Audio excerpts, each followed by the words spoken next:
Kitab Rut merupakan sebuah karya seni teologis yang cemerlang yang mengundang kita untuk merenungkan pertanyaan mengenai keterlibatan Tuhan dalam suka duka kehidupan keseharian kita. Ada tiga tokoh utama dalam kitab ini, yakni Naomi, seorang janda, Rut orang Moab, dan Boas, seorang petani Israel. Dan kisah mereka dituturkan dalam 4 bagian yang disusun dengan indah. Mari kita selami dan kita lihat kisah ini seutuhnya. Pasal pertama kitab Rut diawali dengan kalimat ini.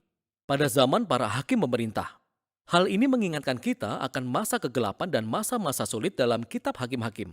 Dan di sini kita menjumpai sebuah keluarga Israel di daerah Bethlehem yang sedang berjuang untuk melalui masa kelaparan. Dan dalam usahanya mencari makanan, keluarga ini pindah ke wilayah bangsa Moab yang merupakan musuh bebuyutan bangsa Israel. Dan di situ, ayah dari keluarga ini mati dan kedua anak laki-laki mereka menikah dengan dua wanita Moab yang bernama Rut dan Orpa. Lalu kedua anak laki-laki itu, mereka juga mati di sana dan meninggalkan Naomi beserta kedua menantunya. Dan Naomi tidak lagi mempunyai alasan untuk menetap di daerah Moab. Lalu dia mengatakan kepada kedua menantunya bahwa dia akan pulang ke Israel. Dan Naomi tahu bahwa di Israel kehidupan seorang janda asing yang belum menikah akan sangat sulit. Jadi dia mendesak kedua menantunya untuk tetap tinggal di Moab. Orpa setuju untuk tetap tinggal, tetapi Rut tidak. Rut menunjukkan kesetiaan yang luar biasa kepada Naomi dan dia berkata, "Kemana engkau pergi, ke situ jugalah aku pergi. Bangsamulah bangsaku dan Allahmulah Allahku." Lalu keduanya kembali ke tanah Israel bersama-sama. Dan pasal ini ditutup dengan Naomi yang mengganti namanya menjadi Mara, yang berarti pahit dalam bahasa Ibrani. Dan dia meratapi nasibnya yang tragis. Pasal kedua diawali dengan Naomi dan Rut yang berdiskusi tentang kemana mereka akan mencari makanan. Dan kebetulan saat itu adalah masa awal panen jelai. Lalu Rut pergi untuk mencari makanan dan secara kebetulan dia memungut jelai di tanah milik Boas yang ternyata masih merupakan kerabat Naomi. Kita diberitahu bahwa Boas adalah seorang pria berkarakter mulia dan dia memperhatikan Rut. Dan setelah Boas mengetahui latar belakang Rut, dia menunjukkan kemurahan hati yang luar biasa kepadanya. Boas membuat ketentuan khusus supaya Rut, si imigran ini, bisa memungut jelai di ladangnya. Dengan melakukan ini, Boas sebenarnya sedang menaati perintah dalam hukum Taurat, yakni menunjukkan kemurahan hati kepada para imigran dan orang-orang miskin. Boas sangat terkesan dengan kesetiaan Rut kepada Naomi.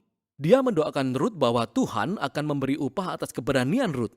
Lalu pulanglah Rut hari itu, dan Naomi mendapati bahwa Rut bertemu dengan Boas, dan dia sangat senang.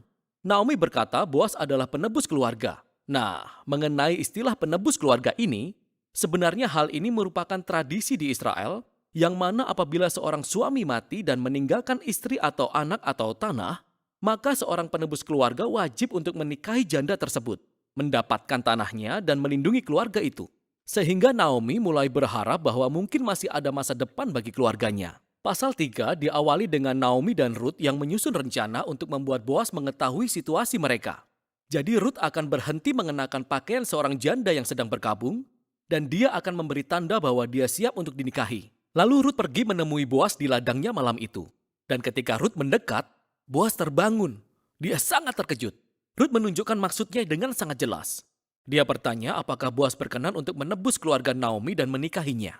Boas sekali lagi dibuat kagum oleh kesetiaan Rut kepada Naomi dan keluarganya. Dan Boas menyebut Rut sebagai wanita berkarakter mulia.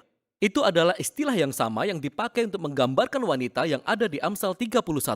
Lalu Boas meminta Rut untuk menunggu sampai keesokan hari.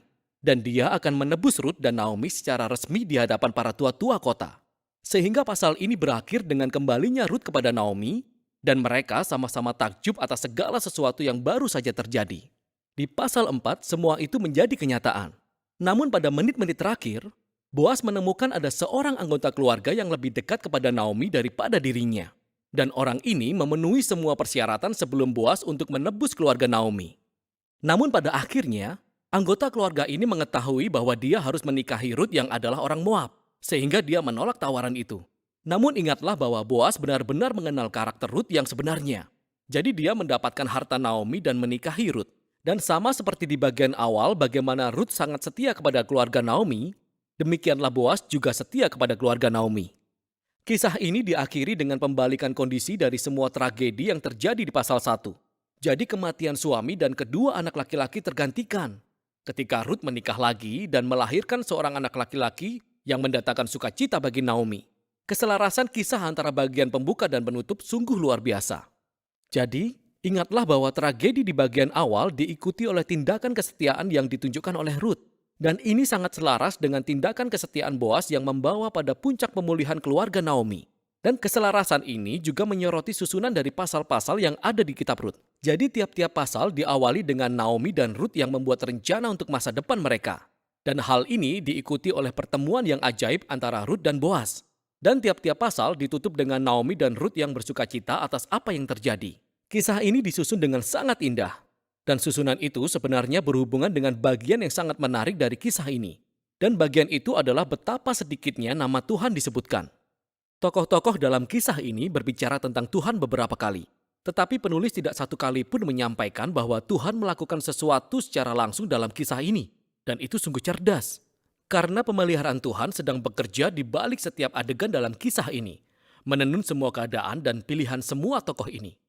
Jadi Naomi, semua tragedi yang dialaminya membuat dia berpikir bahwa Tuhan sedang menghukumnya. Namun sesungguhnya keseluruhan kisah ini adalah tentang rencana Tuhan untuk memulihkan dia dan keluarganya. Dan Tuhan melakukan itu melalui Rut, melalui keberanian dan kesetiaannya yang membawa kesembuhan bagi kehidupan Naomi. Namun tidak tanpa Boas, seorang petani bijaksana yang murah hati dan setia. Jadi Tuhan memakai integritas Boas yang dipadukan dengan keberanian Rut untuk menyelamatkan Naomi dan keluarganya. Kisah ini dengan luar biasa mengulas interaksi tujuan dan kehendak Allah dengan keputusan dan kehendak manusia. Tuhan merangkai kesetiaan dan ketaatan umatnya untuk mewujudkan tujuan-tujuan penebusannya di dunia. Dan itu membawa kita pada bagian akhir dari kisah ini. Kitab Rut ditutup dengan silsilah yang menunjukkan bahwa anak Boas dan Rut yang bernama Obed merupakan kakek dari Raja Daud yang daripadanya garis keturunan Sang Mesias berasal. Jadi tiba-tiba semua peristiwa yang nampak biasa-biasa saja ini ternyata terhubung dengan kisah hebat tentang penebusan Allah bagi seluruh dunia. Jadi kitab Rut mengajak kita untuk menyadari bahwa Tuhan turut bekerja dalam kehidupan sehari-hari kita. Bahkan di dalam hal yang tampak sepele. Dan itulah isi kitab Rut. Yesus, Raja yang berbeda, sangat berkuasa namun penuh cinta. Yesus, Raja yang berbeda, semuanya Dia miliki, tapi murah hati. Yesus, Raja yang berbeda, bukan hanya berjanji, tapi rela mati. Yesus,